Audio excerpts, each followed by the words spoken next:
Hello everyone, welcome to exam saviour. अगर आप BCA math से डरते हो या फिर आपको लगता है कि बिना कोचिंग के पास होना पॉसिबल नहीं है, तो इस वीडियो को एंड तक ज़रूर देखें।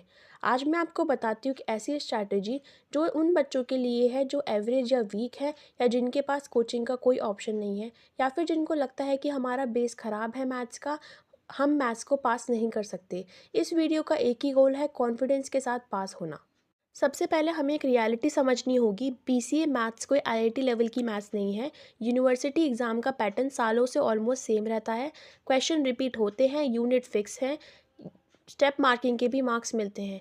इसका मतलब ये है कि अगर आप स्मार्ट तरीके से पढ़ते हो तो बिना कोचिंग के भी मैथ्स को पास कर सकते हो। और ध्यान रखिए कि हमें 90 मार्क्स नहीं लाने हैं, हमें 50-40 मार्क्स को ही टारगेट करना है, इसलिए हाइपर होने की ज़रूरत नहीं है। ये बहुत ईज़ी टारगेट है, ईज़िली अचीव हो सकता है। इसके लिए हमें क्या करना होगा, 3 यूनिट्स को स्ट्रांगली प्रिपेयर करना होगा और 1 यूनिट को सिलेक्टिवली जो आपको ईज़ी लगे उसे प्रिपेयर कर सकते हैं। हाईली स्कोरिंग चैप्टर्स पे ज़्यादा ध्यान देना है और हार्ड टॉपिक्स जो समझ में नहीं आ रहे हैं उन्हें छोड़ दो। अननेसेसरी अपना टाइम वेस्ट करने की ज़रूरत नहीं है, या फिर टेंशन में आने की ज़रूरत नहीं है कि मुझे कुछ समझ में नहीं आ रहा है। अब सवाल आता है कि एग्जैक्टली पढ़ना क्या है। हर सिलेक्टेड यूनिट पर आपको फोकस करना है, डेफिनेशंस पर, फॉर्मूलाज पर, जो भी प्रूफ्स हैं जो बार बार रिपीट होते हैं उन पर, जो क्वेश्चंस आपको ऑब्जर्व करने हैं रिपीट होते हैं उनकी बार बार प्रैक्टिस करके देखनी है। ऐसा कोई क्वेश्चन है जो बहुत टफ है, एग्जाम में नहीं आया है, तो उसको छोड़ दो। वो आपका सही डिसीजन होगा उसको छोड़ना। उस पर टाइम वेस्ट करना आपकी बेवकूफ़ी होगी। उससे आपका कॉन्फिडेंस लेवल भी डाउन जाएगा कि मुझे कुछ नहीं आ रहा है। इस पूरी स्ट्रैटेजी का सबसे पावरफुल पार्ट है प्रीवियस ईयर क्वेश्चन पेपर्स। जब आप लास्ट ईयर के 5-7 या साल के क्वेश्चन पेपर को एनालाइज करोगे, तब आप नोटिस करोगे कि सेम क्वेश्चन सेम प्रूफ के साथ थोड़ा सा स्टेटमेंट चेंज करके बार बार पूछे जाते हैं।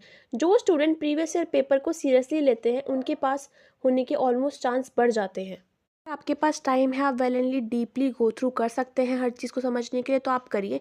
अगर नहीं है तो घबराने की बात नहीं है, हर चीज़ को डीपली समझना ज़रूरी नहीं है। बस आपको क्या करना है, फॉर्मूलाज की फॉर्मूला शीट बनानी है।